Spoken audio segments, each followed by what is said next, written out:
will be learning how to use Anki flashcards.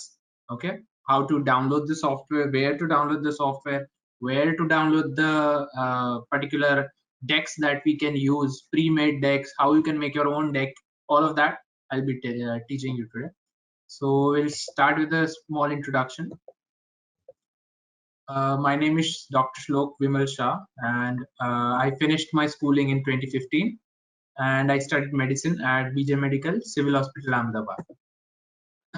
As the regional director for the West Zone India with an medical students NGO, national international NGO, and on an average in my curriculum and career up until now, I've been a little above average.